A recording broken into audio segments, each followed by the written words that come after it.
الحمد لله الواحد الأحد الفرد الصمد الذي لم يلد ولم يولد ولم يكن له كفوا أحد. نحمد الله سبحانه وتعالى ونستعينه ونؤمن به ونتوكل عليه ونعوذ بالله من شرور أنفسنا ومن سيئات أعمالنا. من يهده الله فلا مضل له ومن يضلله فلا هادي له. وأشهد أن لا إله إلا الله وحده لا شريك له وأشهد أن محمدا عبده ورسوله أرسله بالهدى ودين الحق ليظهره على الدين كله ولو كره المشركون.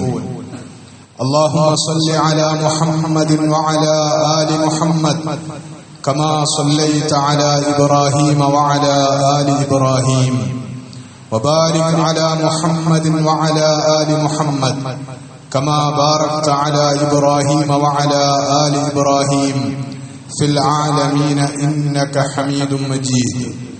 أما بعد فإن خير الكلام كلام الله وخير الهدي هدي النبي محمد صلى الله عليه وسلم وشر الأمور محدثاتها وكل محدثة بدعة وكل بدعة ضلالة وكل ضلالة في النار. أعاذني الله وإياكم من النار. ألا لا إيمان لمن لا أمانة له ولا دين لمن لا عهد له. عباد الله أوصيكم وإياي أولا بتقوى الله. أعوذ بالله من الشيطان الرجيم. بسم الله الرحمن الرحيم. يا أيها الذين آمنوا اتقوا الله حق تقاته ولا تموتن إلا وأنتم مسلمون. يا أيها الناس اتقوا ربكم الذي خلقكم من نفس واحدة وخلق منها زوجها وبث منهما رجالا كثيرا ونساء واتقوا الله الذي تساءلون به والأرحام إن الله كان عليكم رقيبا. يا أيها الذين آمنوا اتقوا الله وقولوا قولا سديدا يصلح لكم أعمالكم ويغفر لكم ذنوبكم ومن يطع الله ورسوله فقد فاز فوزا عظيما. ولقد ذرأنا لجهنم كثيرا من الجن والإنس لهم قلوب لا يفقهون بها ولهم أعين لا يبصرون بها ولهم آذان لا يسمعون بها أولئك كالأنعام بل هم أضل أولئك هم الغافلون. ബഹുമാന്യരായ സത്യവിശ്വാസികളെ വിശ്വാസികളെ, പ്രപഞ്ചനാഥനായ അല്ലാഹുവിന്റെ വിധിവിലക്കുകൾ ജീവിതത്തിലുടനീളം പരമാവധി പാലിച്ചു ജീവിക്കുന്നതിലൂടെ മാത്രമാണ്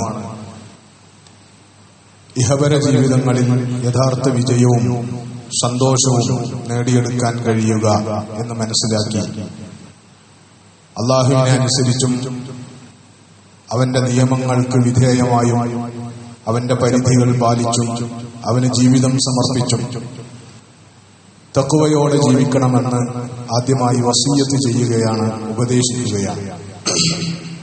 കാരുണ്യവാനായ അല്ലാഹു സുബ്ഹാനഹു വ തആല ജീവിതത്തിൽ തഖ്വ പുലർത്താനും അതുവഴി വാഗ്ദാനം ചെയ്യപ്പെട്ടിട്ടുള്ള എല്ലാ അനുഗ്രഹങ്ങളും ഇഹപര ജീവിതങ്ങളിൽ പ്രതിഫലമായി ഏറ്റുവാങ്ങാനും നമ്മെയും നമ്മുടെ മാതാപിതാക്കളെയും ഭാര്യാസന്താനങ്ങളെയും ഗുരുനാഥന്മാരെയും നമുക്ക് പ്രിയപ്പെട്ട എല്ലാവരെയും പ്രത്യേകമായി തുണക്കുകയും അനുഗ്രഹിക്കുകയും ചെയ്യുമാറാകട്ടെ.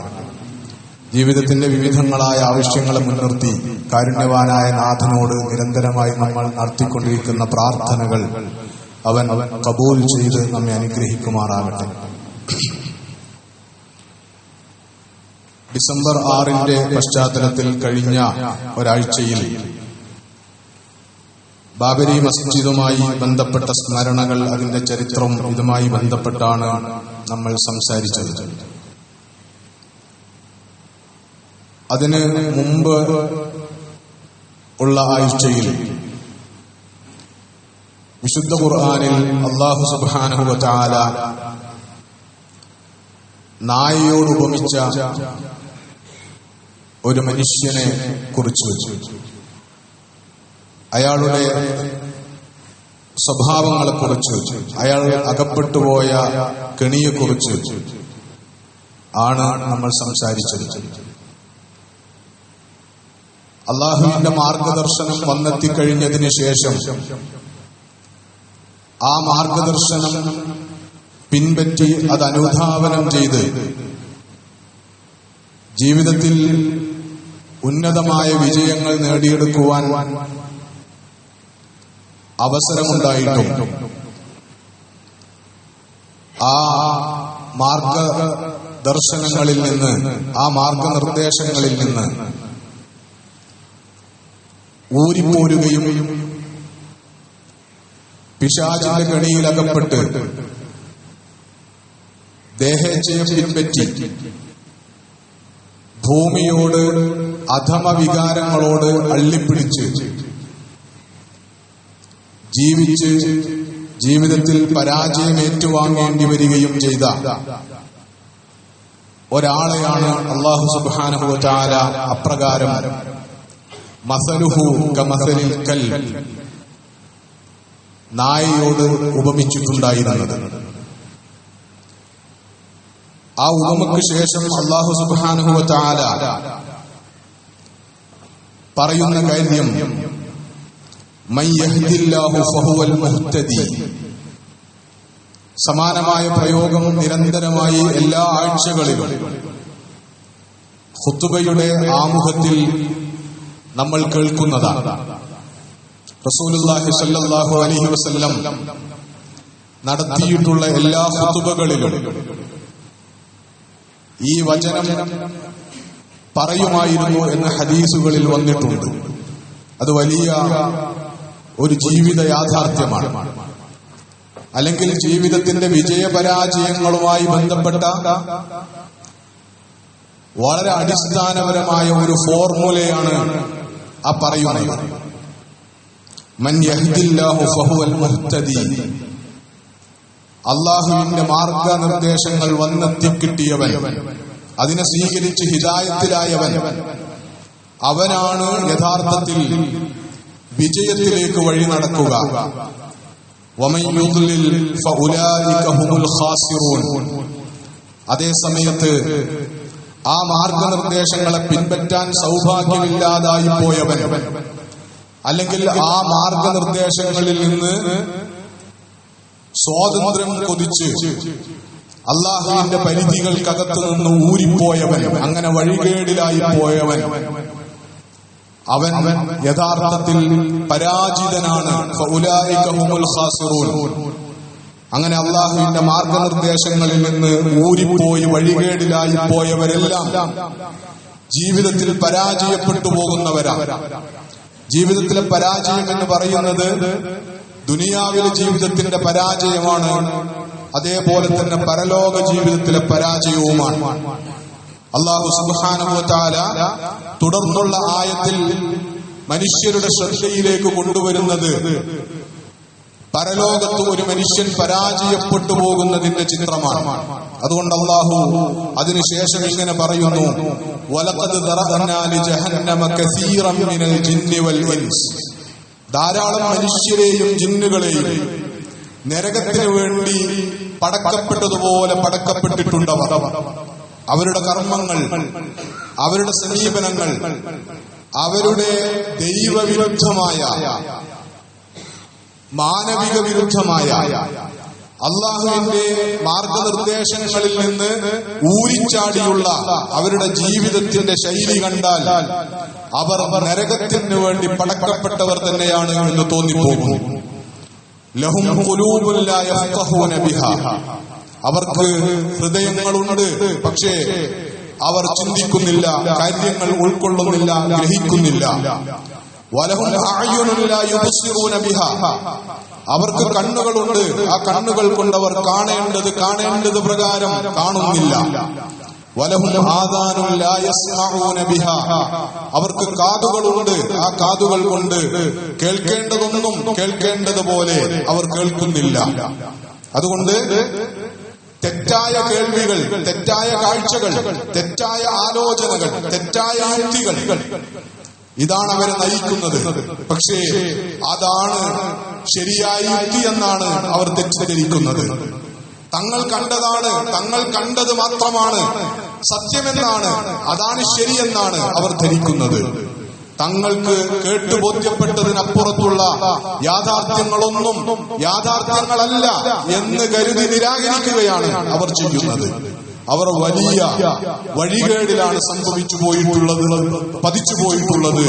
എന്നിട്ട് അള്ളാഹു പറയുകയാണ്, നേരത്തെ നായയോടാണ് അള്ളാഹു സുബ്ഹാനഹു വ തആല അങ്ങനെ കെണിയിലകപ്പെട്ടു പോകുന്ന ഒരു മനുഷ്യനെ ഉദാഹരിച്ചതെങ്കിൽ, ഇങ്ങനെ വിശദീകരിച്ചതിന് ശേഷം അള്ളാഹു പറയുന്നത് ഉലൈക കൽ അൻആം, അവർ കാലികളെ പോലെയാണ്.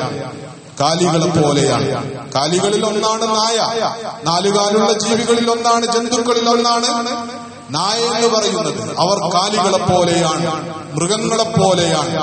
ബൽ ഹും അദൽ, എന്നല്ല, അവർ ഒരു വേള കാലികളെക്കാൾ വഴികേടിലായി പോകുന്നവരാണ് എന്ന് അല്ലാഹു സുബ്ഹാനഹു വ തആല മുന്നറിയിപ്പ് നൽകിയിരിക്കുന്നു. ഉലൈക ഹുമുൽ ഗാഫിലൂൻ, അവരാണ് യഥാർത്ഥത്തിൽ അശ്രദ്ധരായി പോയവർ. യാഥാർത്ഥ്യങ്ങളെ തൊട്ട്, വസ്തുതകളെ തൊട്ട്, സത്യത്തെ തൊട്ട്, സന്മാർഗത്തെ തൊട്ട് അശ്രദ്ധയിലായി പോവുകയും അങ്ങനെ വഴികേടിലായി പോവുകയും ദുനിയാവിൽ അതിന്റെ കാരണത്താൽ പരാജയപ്പെട്ടു പോവുകയും പരലോകത്ത് നരകമേറ്റുവാങ്ങേണ്ടി വരികയും ചെയ്യുന്ന മഹാപരാജിതരുടെ കൂട്ടത്തിലാണ്, മഹാനഷ്ടകാരികളുടെ കൂട്ടത്തിലാണ് അവരുണ്ടാവുക എന്നാണ് അല്ലാഹു സുബ്ഹാനഹു വ തആല മുന്നറിയിപ്പ് നൽകിയിരിക്കുന്നത്. നായയെ പോലെയാവുക, അല്ലെങ്കിൽ നായയേക്കാൾ അധപ്പതിക്കുക എന്ന് പറയുന്നത് ആണ് അല്ലാഹു സുബ്ഹാനഹു വ തആല അല്ലാഹുവിന്റെ നിയമപരിധികളെ അതിലംഘിച്ച് ആ പരിധികൾക്ക് വിധേയമായി നിൽക്കാനുള്ള യാഥാർത്ഥ്യബോധം കാണിക്കാതെ അതിനപ്പുറത്തും യഥാർത്ഥത്തിൽ സാധ്യമല്ലാത്ത, യാഥാർത്ഥ്യബോധമില്ലാത്ത സ്വാതന്ത്ര്യം കുതിച്ച് വിഹരിക്കുകയും ചെയ്യുന്നവരെ അങ്ങനെയാണ് അല്ലാഹു സുബ്ഹാനഹു വ തആല പരിചയപ്പെടുത്തിയിട്ടുള്ളത്. നായ കഥാപാത്രമായി വരുന്ന, മനുഷ്യർ കൂടി കഥാപാത്രങ്ങളാകുന്ന ഒരു ചെറിയ മിനിക്കഥയുണ്ട്. തണലാണ് കുടുംബം എന്ന ക്യാമ്പയിനിന്റെ ഭാഗമായി ഇസ്ലാമിക പ്രസ്ഥാനം നടത്തിക്കൊണ്ടിരിക്കുന്ന സന്ദേശ പ്രചാരണങ്ങളുടെ ഭാഗമായി എഴുതപ്പെട്ട ലേഖനങ്ങളിൽ ഒന്നിൽ, പ്രബോധനത്തിൽ അച്ചടിച്ചു വന്ന ലേഖനങ്ങളിൽ ഒന്നിൽ ആ മിനിക്കഥ അച്ചടിച്ചെറിച്ച് നമ്മുടെ മുമ്പിലേക്ക് വന്നിട്ടുണ്ട്. കഥ വളരെ ചെറിയ കഥയാണ്. കഥ ഇങ്ങനെയാണ്: അയാളൊരു ഡോക്ടറായിരുന്നു. ഒരു ദിവസം അയാളുടെ നായയെ കാണാനില്ലാതെയായി. അയാൾ പത്രത്തിൽ പരസ്യം കൊടുത്തു, നായയെ കാണാനില്ല, കണ്ടുപിടിച്ചു തരുന്നവർക്ക് മികച്ച പാരിതോഷികം നൽകുന്നതാണ്, ബന്ധപ്പെടുക, ഫോൺ നമ്പർ. ഇങ്ങനെയാണ് അയാൾ പരസ്യം ചെയ്തത്. ഒരു ദിവസം കഴിയുമ്പോഴേക്ക് അയാൾക്ക് വൃദ്ധസദനത്തിൽ നിന്ന് വിളി വന്നു. അവർ അദ്ദേഹത്തെ അറിയിച്ചു, ഭയപ്പെടാതിരിക്കുക, നായ അമ്മയുടെ കൂടെ ഇവിടെയുണ്ട് എന്നവർ അറിയിച്ചു. അപ്പൊ വൃദ്ധസദനത്തിലാക്കിയ അമ്മയുടെ കൂടെ നായയും വീട്ടിൽ നിന്ന് ഇറങ്ങിപ്പോയതാണ് എന്നാണ് കഥയുടെ ചുരുക്കം. എന്ന് പറഞ്ഞാൽ, മകന് അമ്മയെ കൂട്ടിപ്പിടിക്കാൻ കഴിയാതിരിക്കുമ്പോഴും മകന് അമ്മയുടെ, ഉമ്മയുടെ, കുടുംബത്തിന്റെ ബന്ധങ്ങളുടെ വിലയറിയാതെ പോകുന്ന സന്ദർഭത്തിലും നാൽക്കാലിയായ ജന്തുവിന് അല്ലെങ്കിൽ ഒരു നായക്ക് ബന്ധങ്ങളുടെ, തന്നെ ചേർത്ത് പിടിച്ചവരോടുള്ള നന്ദിയുടെയും കടപ്പാടിന്റെയും വിലയറിയാൻ കഴിയുന്നു എന്നതാണ് കഥയുടെ രത്നച്ചുരുക്കം. എന്ന് പറഞ്ഞാൽ, മനുഷ്യൻ അധപ്പതിച്ചാൽ ഉയരങ്ങളിലേക്ക് എത്താനുള്ള സാധ്യതകൾ മുന്നിലുണ്ടായിരിക്കെ മനുഷ്യൻ ഭൂമിയോടും അധമ താല്പര്യങ്ങളോടും അള്ളിപ്പിടിച്ചാൽ വിശുദ്ധ ഖുർആൻ വിവരിച്ചതുപോലെ വലാകിന്നഹു അഖ്ലദ ഇലൽ അർദ്, ആകാശത്തേക്ക് ഉയരാനുള്ള സാധ്യതകൾ ഉണ്ടായിട്ടും ഭൂമിയോട് അള്ളിപ്പിടിക്കാൻ ഒരു മനുഷ്യൻ തീരുമാനിച്ചാൽ, താല്പര്യപ്പെട്ടാൽ, അധമ വികാരങ്ങൾക്ക് അടിപ്പെട്ടാൽ അയാൾ ജന്തുക്കളെക്കാൾ, നായയേക്കാൾ അധപ്പതിച്ചു പോവുകയാണ് എന്ന യാഥാർത്ഥ്യത്തിന്റെ ഒരു സിംബൽ കൂടിയാണ്, പ്രതീകം കൂടിയാണ് ഈ കഥയെന്ന് പറയുന്നത്. നമ്മുടെ ജീവിതത്തിൽ സ്വാതന്ത്ര്യവാദങ്ങൾ, തോന്നിവാസങ്ങൾ കടന്നുവരുന്നു. അത് നമ്മളെ വല്ലാതെ കെണിയിലകപ്പെടുത്തുന്നു എന്നതൊരു യാഥാർത്ഥ്യമാണ്. ഇസ്ലാമിക പ്രസ്ഥാനം ഈ സന്ദർഭത്തിൽ പ്രഖ്യാപിച്ചിട്ടുള്ള ക്യാമ്പയിൻ യഥാർത്ഥത്തിൽ പതിവ് പോലെയുള്ള ഒരു കുടുംബ ക്യാമ്പയിൻ അല്ല.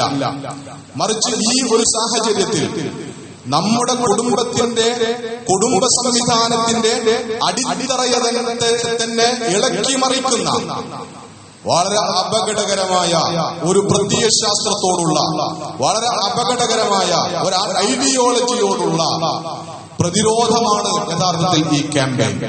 ലിബറലിസം എന്നാണ് ആ ആശയത്തിന്റെ പേര്. തോന്നിവാസം എന്നാണ് അതിനർത്ഥം പറയാവുന്നത്. താന്തോന്നിത്വം എന്നാണ് അതിനർത്ഥം പറയാവുന്നത്. വ്യക്തിവാദവും ലക്കും ലഗാനുമില്ലാത്ത, ബെല്ലും ബ്രേക്കുമില്ലാത്ത സ്വാതന്ത്ര്യവാദവും സാമൂഹ്യ വിരുദ്ധതയും കുടുംബ വിരുദ്ധതയും ഒക്കെയാണ് അതിന്റെ പ്രത്യക്ഷത്തിൽ തന്നെയുള്ള അടയാളങ്ങൾ. സ്വാതന്ത്ര്യം എന്ന് പറയുമ്പോൾ ഏറ്റവും പ്രധാനമായി ഒരതിരും വരമ്പുമില്ലാത്ത ലൈംഗിക സ്വാതന്ത്ര്യത്തിന് വേണ്ടിയുള്ള വാദമാണ് അത് മുന്നിൽ നിർത്തുന്നത്. ആ ലിബറലിസം, അതിനെക്കുറിച്ച് വളരെ ഗൗരവത്തിൽ നമ്മൾ മനസ്സിലാക്കുകയും അറിയുകയും നിലപാട് സ്വീകരിക്കുകയും ചെയ്യേണ്ടതാണ്.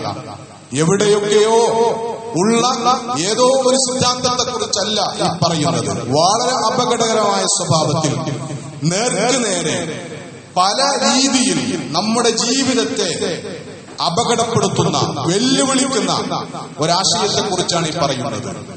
അതുകൊണ്ട് ലിബറലിസം എന്ന് പറയുന്നത്, അമിതമായ സ്വാതന്ത്ര്യവാദം എന്ന് പറയുന്നത്, ഒന്നാമതായി ഏറ്റവും പ്രധാനമായി എന്തിൽ നിന്നുള്ള സ്വാതന്ത്ര്യത്തെ കുറിച്ചാണ് ഈ മതം, ഈ പുതിയ മതം, ഈ പുതിയ ഇസം ജനങ്ങളെ ഉത്ബോധിപ്പിച്ചുകൊണ്ടിരിക്കുന്നത് എന്ന് ചോദിച്ചാൽ, ഒന്നാമതായി മതത്തിൽ നിന്നുള്ള സ്വാതന്ത്ര്യമാണ്. രണ്ടാമത് സമൂഹത്തിൽ നിന്നുള്ള സ്വാതന്ത്ര്യമാണ്. അതുകൊണ്ട് തന്നെ ഈ ആശയം ഒന്നാമതായി ദൈവവിരുദ്ധമാണ്, മതവിരുദ്ധമാണത് എന്ന് പറഞ്ഞാൽ ലിബറലിസം കുഫ്റാകുന്നു എന്നതാണ് നേർക്കുനേരെ അതിന്റെ അർത്ഥം. ലിബറലിസം നമ്മെ ദൈവത്തിന്റെ മതം അനുഷ്ഠിക്കുവാൻ തീരുമാനിക്കുന്ന ഒരാളെപ്പോലും ദൈവത്തിന്റെ പരമാധികാരത്തോടൊപ്പം ചില പരമാധികാരങ്ങളിൽ നമ്മൾക്ക് കൂടി പങ്കുണ്ടാവണം എന്ന് നമ്മളെ കൊണ്ട് തോന്നിപ്പിക്കുന്ന, അത്തരം നിലപാട് നമ്മളെ കൊണ്ട് എടുപ്പിക്കുന്ന, എല്ലാറ്റിലും ഇങ്ങനെ മതനിയമങ്ങൾ പാലിക്കുന്നത് ഇന്നത്തെ കാലത്ത് അത്ര ഗുണകരമല്ല. പുരോഗതി പ്രാപിച്ച, അല്ലെങ്കിൽ പുരോഗതിയുടെയും പരിഷ്കരണത്തിന്റെയും പേരിൽ സംസാരിക്കുമ്പോൾ അങ്ങനെ എല്ലാ കാര്യങ്ങളിലും മതനിയമങ്ങൾ പാലിക്കുക എന്ന് പറയുന്നത് ആ പരിഷ്കരണത്തിനും പുരോഗമനത്തിനും യോജിച്ചതല്ല. അതുകൊണ്ട് ചില കാര്യങ്ങളിലൊക്കെ നമുക്ക് നമ്മുടെ ഇഷ്ടത്തിനനുസരിച്ച് എന്ന് നമ്മളെ കൊണ്ട് തോന്നിപ്പിക്കുന്ന ആശയമാണ്, അതിന് യുക്തികൾ മെനഞ്ഞെടുക്കുന്ന ആശയമാണ് ലിബറലിസം എന്ന് പറയുന്നത്. ആ നിലക്ക് ലിബറലിസം കുഫ്റാകുന്നതോടൊപ്പം അത് ശിർക്കുമാണ് എന്നാണ് അതിനെക്കുറിച്ച്, ആ ആശയത്തെക്കുറിച്ച് നമ്മൾ മനസ്സിലാക്കേണ്ടത്. മൂന്നാമതായി ഇത് മനുഷ്യവിരുദ്ധമാണ്. ഇത് മനുഷ്യവിരുദ്ധമാണ്. മനുഷ്യവിരുദ്ധവും പ്രകൃതി വിരുദ്ധവുമാണ് ഈ ആശയം, ലിബറലിസം എന്ന് പറയുന്ന ആശയം. എന്തുകൊണ്ടെന്ന് ചോദിച്ചാൽ, മനുഷ്യന്റെ പ്രകൃതം, ഈ ഭൂമിയിൽ മനുഷ്യപ്രകൃതം എന്ന് പറയുന്നത്, ആ പ്രകൃതം അല്ലാഹു സുബ്ഹാനഹു വ തആല നിശ്ചയിച്ചിട്ടുള്ളതാണ്. എങ്ങനെയാണ് അല്ലാഹു സുബ്ഹാനഹു വ തആല മനുഷ്യ സൃഷ്ടിപ്പ് ആരംഭിച്ചത് എന്നത് വിശുദ്ധ ഖുർആനിൽ വളരെ വിശദമായി ധാരാളം സന്ദർഭങ്ങളിലായി അല്ലാഹു സുബ്ഹാനഹു വ തആല ഉണർത്തിയിട്ടുണ്ട്. മനുഷ്യൻ ആദ്യമായി കളിമണ്ണിൽ നിന്ന് മനുഷ്യക്കോലമുണ്ടാക്കുകയും ആ മനുഷ്യക്കോലത്തിൽ വനഫഖ്തു ഫീഹി മിർ റൂഹി, ഞാൻ ആ കോലത്തിൽ എന്റെ റൂഹ് ഊതിക്കഴിഞ്ഞാൽ മനുഷ്യനുണ്ടാവുകയായി, മനുഷ്യൻ യാഥാർത്ഥ്യമാവുകയായി.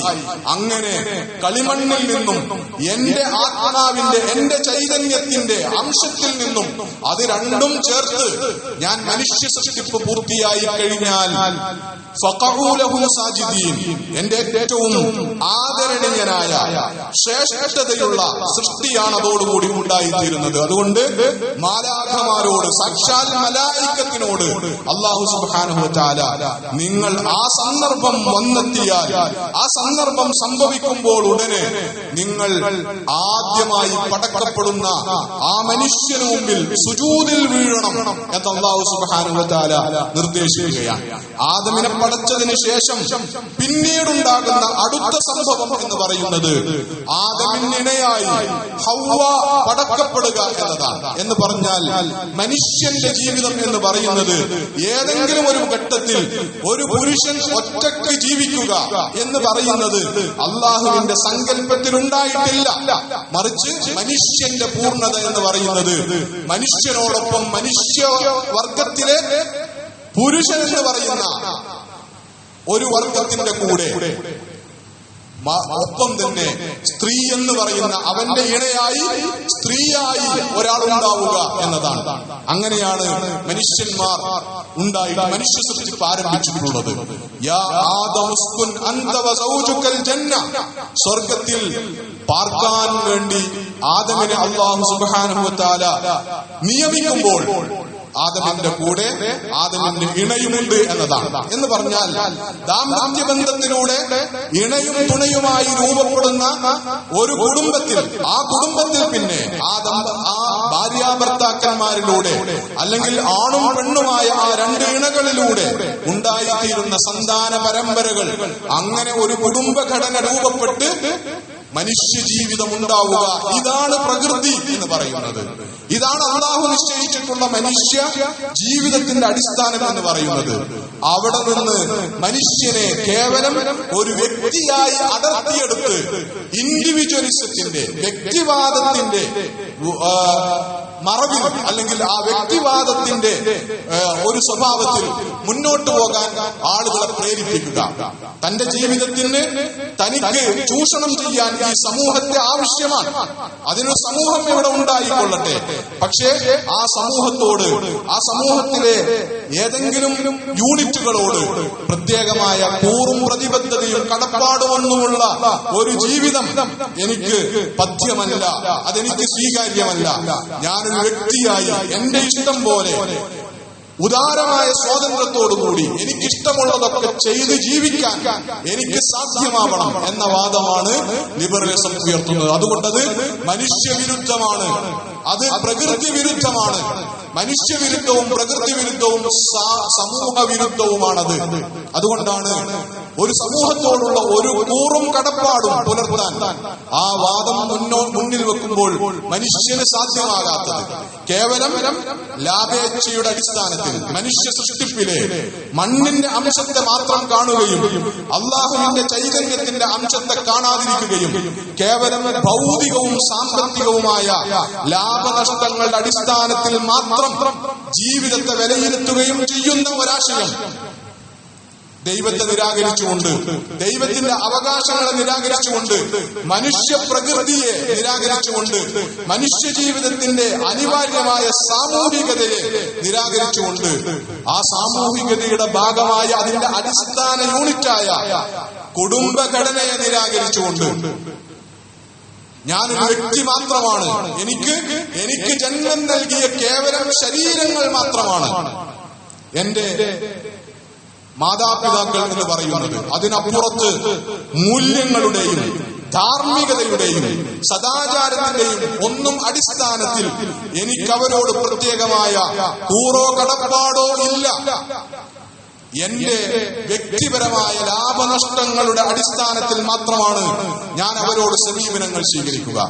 അതുകൊണ്ട് അവരോടൊത്തുള്ള കുടുംബഘടനയുള്ള ഒരു ജീവിതം എന്റെ താല്പര്യങ്ങൾക്ക് വിരുദ്ധമാണെങ്കിൽ അവരോട് എനിക്ക് പരമാവധി പുലർത്താനുള്ള ബാധ്യതയും കടപ്പാടും എന്ന് പറയുന്നത് അവരെ ഒരു വൃദ്ധസദനത്തിലാക്കുക എന്നത് മാത്രമാണ്.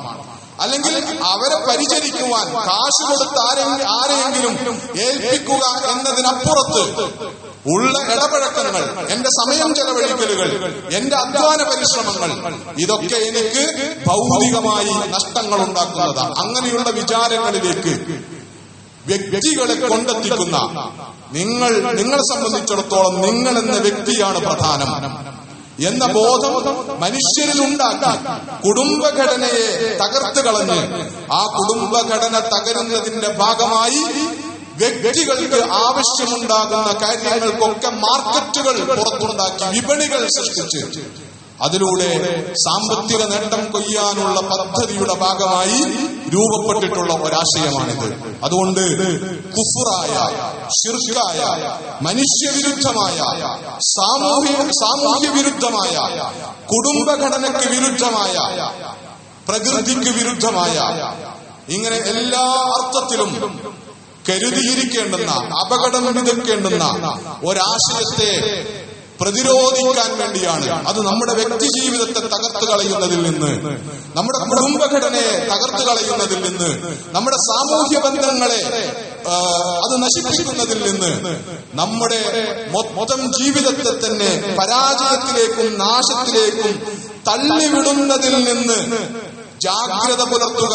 ആ അപകടത്തെ കൂട്ടായി മതത്തിന്റെ അടിസ്ഥാനങ്ങളിൽ നിന്നുകൊണ്ട് ധർമ്മവിചാരത്തിന്റെയും സദാചാര ബോധത്തിന്റെയും കടപ്പാടുകളുടെയും ബാധ്യതകളുടെയും അവകാശങ്ങളുടെയും ഒക്കെ ഒരു പരിധിയിൽ നിന്നുകൊണ്ട് അവയെ പ്രതിരോധിക്കുക എന്ന ആഹ്വാനമാണ് ഈ ഒരു ക്യാമ്പയിനിലൂടെ ഇസ്ലാമിക പ്രസ്ഥാനം കേരളീയ സമൂഹത്തിന് മുമ്പിലേക്ക് വച്ചിട്ടുള്ളത്. ഇത് വളരെ ഗുരുതരമായ ഒരു വിഷയമായി നമ്മൾ മനസ്സിലാക്കുക. ഇത് നമ്മളെ കാർന്നു തിന്നുന്ന ഒരു കാരണമാണ്, ഒരു കാര്യമാണ്. ഇത് കുഫ്റായതുകൊണ്ട് തന്നെ, ഇത് ശിർക്കായതുകൊണ്ട് തന്നെ, ഇത് നമ്മളെ സംബന്ധിച്ചിടത്തോളം കേവലമായ നമ്മുടെ ഒരു പെരുമാറ്റത്തിന്റെ പ്രശ്നമല്ല. നമ്മുടെ പെരുമാറ്റങ്ങളിൽ ഉണ്ടാകുന്ന ചില ദൂഷ്യങ്ങളുടെ പ്രശ്നമായി ഇതിനെ ലഘൂകരിച്ച് കാണാൻ നമുക്ക് കഴിയില്ല. മറിച്ച് ഇത് നമ്മുടെ അടിസ്ഥാനപരമായ അഖീദയെ വെല്ലുവിളിക്കുന്ന ഒരാശയമാണ്. ഇസ്ലാമിനെതിരെ ആധുനിക കാലത്ത് ഉയർന്നു വന്നിട്ടുള്ള ഒരു പുതിയ ഇസ്ലാം വിരുദ്ധ മതമാണിത് എന്ന് തന്നെ ലിബറലിസത്തെ കുറിച്ച് നമ്മൾ മനസ്സിലാക്കണം. അതിന്റെ അപകടങ്ങൾ നമ്മുടെ ജീവിതത്തിന്റെ വിവിധ തലങ്ങളിലേക്ക് പടർന്ന് പന്തലിച്ചു കൊണ്ടിരിക്കുന്ന ഒരു കാലത്താണ്. അതിന്റെ അപകടങ്ങളൊക്കെയും നോർമലൈസ് ചെയ്യപ്പെട്ട ഒരു കാലത്താണ് നമ്മൾ ഉള്ളത്. അവിടെ നിന്ന് ഈ സമൂഹത്തെ, സവിശേഷമായി മുസ്ലിം സമുദായത്തെയെങ്കിലും തിരിച്ചു പിടിക്കാനുള്ള ശ്രമമാണ് ഇങ്ങനെ ഒരു സന്ദേശ പ്രചരണത്തിന്റെ ഭാഗമായി ഇസ്ലാമിക പ്രസ്ഥാനം ഈ സന്ദർഭത്തിൽ നടത്തുന്നത്. അതുകൊണ്ട് അതിനോട് ക്രിയാത്മകമായി പ്രതികരിക്കാനുള്ള, ആ സന്ദേശ പ്രചരണത്തിന്റെ ഭാഗമാകാനുള്ള, ആ സന്ദേശത്തെ ഉൾക്കൊണ്ട് ബോധവാന്മാരാകാനുള്ള, സ്വാതന്ത്ര്യം തേടിയുള്ള കുതറിച്ചാടലുകൾ പിശാചിന്റെ അധപ്പതിച്ച അടിമത്തത്തിലേക്കും അടിമത്തത്തിന്റെ കെണികളിലേക്കുമുള്ള വീഴ്ചയാണ് എന്ന ഖുർആനിക മുന്നറിയിപ്പിനെ പരിഗണിച്ചുകൊണ്ട്, അതിനെ തിരിച്ചറിഞ്ഞുകൊണ്ട് ജാഗ്രതയോടുകൂടി ജീവിക്കേണ്ടുന്ന കാലമാണിത്. അല്ലാഹു സുബ്ഹാനഹു വ തആല ആ ജാഗ്രത പുലർത്തുവാൻ, അല്ലാഹുവിന്റെ സന്മാർഗത്തിൽ നിന്ന് വഴിതെറ്റിപ്പോകാതിരിക്കുവാൻ, ആ സന്മാർഗത്തിലായിരിക്കുക വഴി ഇഹപര ജീവിതങ്ങളിൽ വിജയം നേടിയെടുക്കാൻ, ആ വഴിയിൽ നിന്ന് തെറ്റിപ്പോകുന്നതിന്റെ അനന്തരഫലമായി സംഭവിക്കുന്ന പരാജയങ്ങളിൽ നിന്ന് രക്ഷ നേടാൻ നമ്മെ അനുഗ്രഹിക്കുമാറാകട്ടെ. വഖൂലു ഖൗലി ഹാദാ വഅസ്തഗ്ഫിറുല്ലാഹ ലി വലക്കും ഫസ്തഗ്ഫിറൂഹു ഇന്നഹു ഹുവൽ ഗഫൂറുർ റഹീം.